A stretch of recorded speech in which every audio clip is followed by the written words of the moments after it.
ఒకవేళ ప్రార్థించడం ముగిస్తే, మీ ప్రార్థన అయిపోతే పిల్లలందరూ మీ తల్లిదండ్రుల వైపు తిరిగి ఇలా చెప్తారా, నాన్న నన్ను క్షమించు, అమ్మ నన్ను క్షమించు, చాలాసార్లు నిన్ను బాధపరిచాను, చాలాసార్లు నిన్ను ఏడిపించాను, నేను దుఃఖ పెట్టాను, ఒక్కసారి నన్ను క్షమించు, ఈ ఒక్కసారి నన్ను క్షమించు అని మీ అమ్మ నన్ను అడుగుతారా? అడగండి, నోరు తెరిచి అడగండి, కళ్ళు తెరవండి, వాళ్ళ వైపు చూడండి, వాళ్ళ వైపు చూస్తూ అడగండి, వాళ్ళు చేయి పట్టుకొని అడగండి.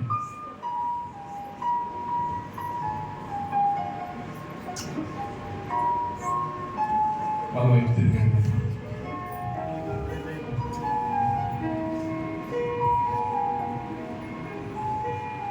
ఏదో నేను యాక్టింగ్ చేయమని అడగట్లేదు ఇక్కడ. మనస్ఫూర్తిగా వాక్యం విన్నారు, వాక్యాన్ని మీ జీవితంలో కార్యరూపంలో పెట్టమని అడుగుతున్నాను. వాక్యాన్ని మీరు అనుసరించమని అడుగుతున్నాను. మీ అమ్మ చేయబట్టుకోండి, మీ నాన్న చేయబట్టుకోండి, అడగండి, నన్ను క్షమించు, అమ్మ నన్ను క్షమించు. మీ అమ్మ నాన్న కాకపోతే ఇంకెవరు అడుగుతావు? ఇంకెవరిని అడిగితే ఇంకెవరున్నారు నీకు? ఒకసారి అడుగు, మనస్ఫూర్తిగా అడుగు వాళ్ళని. నా వైపు చూడగలరా? నా వైపు చూడమని మిమ్మల్ని అడగట్లేదు, మీ అమ్మ నాన్న వైపు తిరగండి. వీళ్ళు చాలా మంది సంకోచిస్తున్నారు. సంకోచించొద్దు.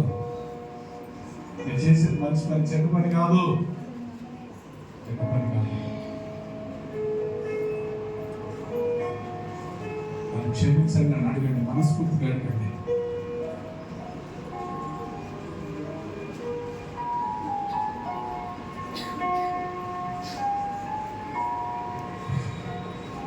ఇప్పుడు తల్లిదండ్రులు కళ్ళు మూసుకొని చిన్న ప్రార్థన చేయండి. తల్లిదండ్రులు కూడా ఒక ప్రార్థన, ఒక చిన్న ప్రార్థన చేయండి. ప్రభువా, నేను ఎన్నోసార్లు నా పిల్లలకు కోపం రేపుతాను, ఎన్నోసార్లు అనవసరంగా నా పిల్లల్ని బాధపరుచుంటాను, గాయపరుచుంటాను. నన్ను క్షమించు, నన్ను క్షమించు తండ్రి అని అంటావా? తండ్రి దగ్గర మొదటిగా మన తండ్రి దగ్గర మన క్షమాపణ కోరుకున్నాం. తర్వాత మన పిల్లల్ని మనం అడుగుతాం, పిల్లల్ని అడుగుతాం. తప్పేం కాదు, చిన్నోళ్ళు కదా, క్షమించమని అడిగితే తప్పు విలువ పోతుంది అనుకోకండి. అది ప్రభు మాదిరి కాదు. అడగండి, మీ పిల్లల్ని అడగండి. ఇప్పుడు మీ పిల్లల్ని అడగండి, మనస్ఫూర్తిగా అడగండి. నేను ఎన్నోసార్లు అనవసరంగా నీ పైన కోపం చేసి, అనవసరంగా నీకు కోపం రేపిన సందర్భాలు నా జీవితంలో ఉన్నాయి. ఏదైనా పరిస్థితిని బట్టి నేను గాయపరుచుంటే, నీ హృదయాన్ని గాయపరుచుంటే, నేను ఇబ్బంది పెట్టుంటే నన్ను క్షమిస్తావా బిడ్డ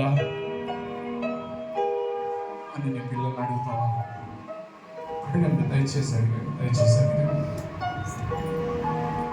మీ కుటుంబాన్ని కట్టుకునే సమయం ఇది, మీ కుటుంబాన్ని అర్థం చేసుకునే సమయం ఇది.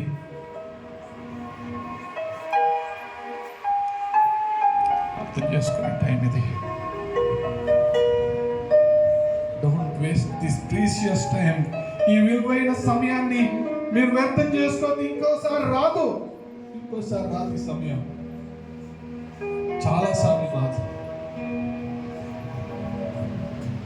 అడగండి, మీ పిల్లలు అడగండి. మీకు కోపం రేపిన సందర్భాలు మా జీవితంలో ఉన్నాయి నాయనా, నన్ను క్షమిస్తావా? క్షమిస్తావా? నన్ను క్షమిస్తావా?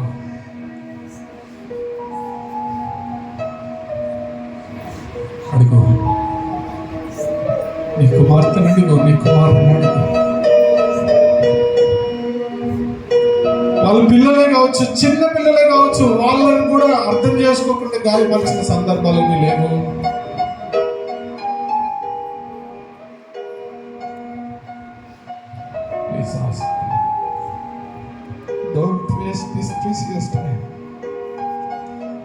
విలువైన సమయాన్ని నువ్వు వృధాగా పోలేదు.